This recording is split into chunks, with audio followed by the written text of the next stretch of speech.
U.S. Treasury Secretary Scott Bessent has lashed out at India, China, and Russia, calling them bad actors. He accused the three nations of fueling Moscow's war in Ukraine. Bessent also brushed aside the Shanghai Cooperation Organization summit in Tianjin, describing it as largely performative. His sharp remarks highlight simmering tensions between Washington and New Delhi, even as President Donald Trump escalates a tariff war with India. Bessent played down the significance of Prime Minister Narendra Modi's meetings with Russian President Vladimir Putin and Chinese President Xi Jinping at the SCO summit. It happens every year for the Shanghai Cooperation Organization. It's more of the same.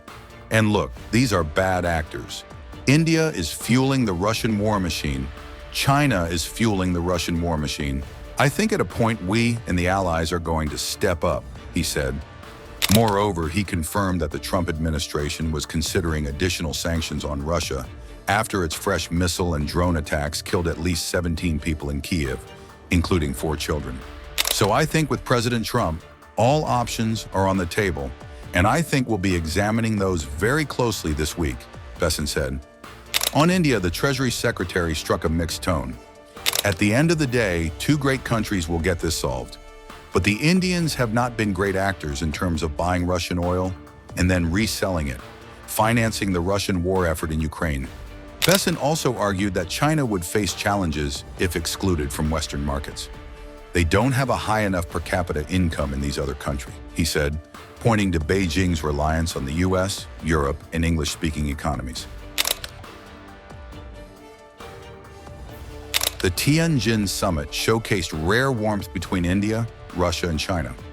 Modi shared hugs with Xi and rode in the same car as Putin, projecting India's strategic independence and signaling that it has options beyond Washington. For Modi, the SCO stage was an opportunity to highlight India's autonomy while pushing back against Pakistan on terrorism and voicing concerns about China's Belt and Road Initiative. पहले स्तंभ S यानी security के संदर्भ में मैं कहना चाहता हूं कि सुरक्षा, शांति और स्थिरता किसी भी देश के विकास का आधार है।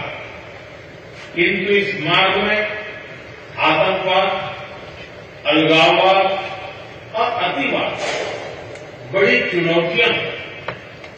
आतंकवाद सिर्फ किसी देश की सुरक्षा ही नहीं बल्कि पूरी मानवता के लिए एक साझा चुनौती है। कोई देश, कोई समाज, कोई नागरिक अपने आप को इससे सुरक्षित नहीं समझ सकता। इसलिए आतंकवाद से लड़ाई में भारत ने एकजुटता पर बल दिया। इसमें एससीओ रेट्स की बहुत महत्वपूर्ण भूमिका रही।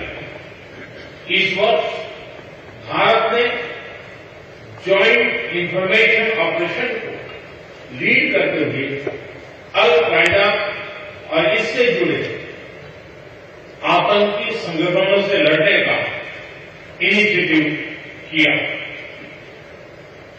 हमने रेडिकलाइजेशन के विरुद्ध समन्वय बढ़ाने और मिलकर कदम उठाने का भी प्रस्ताव रखा। टेरर फाइनेंसिंग के खिलाफ आवाज उठाई। इसमें मेरे समर्थन के लिए मैं आभार व्यक्त करता हूं। Chinese President Xi Jinping has criticized bullying behavior in global affairs, highlighting the Shanghai Cooperation Organization's role as a key alternative to Western-led alliances. Speaking at the SCO summit in Tianjin, Xi pledged funding and projects to strengthen the bloc and regional cooperation. Colleagues, thank you for your concern and support for China's public announcement. 24 years ago, the Shanghai Cooperation Organization was established. By leveraging the advantages of our vast market and the economic complementarities among member states, we have enhanced the facilitation of trade and investment.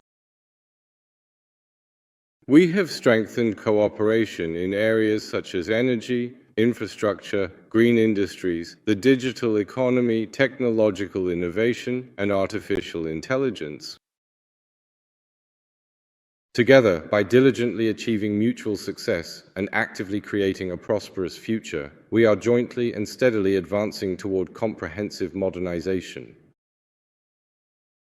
We were the first to propose the concept of global governance based on consultation, joint contribution, and shared benefits. We practice true multilateralism.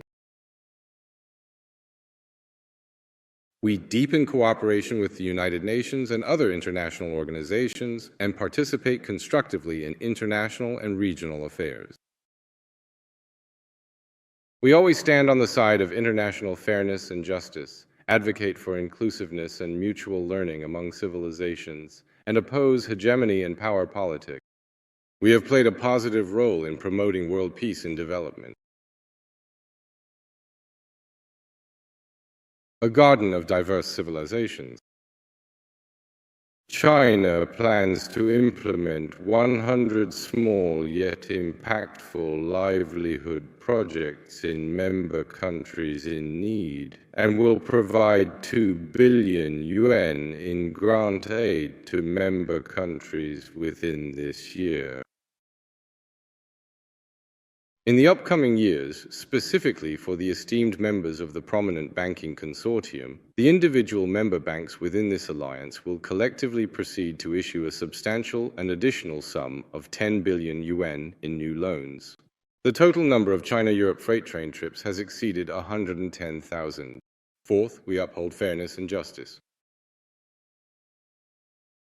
We actively promote a correct and comprehensive view of the history of World War II, and we firmly oppose the Cold War mentality, any form of bloc confrontation, and all acts of bullying and coercion. We safeguard the international system with the United Nations at its core, and support the multilateral trading system with the World Trade Organization at its center.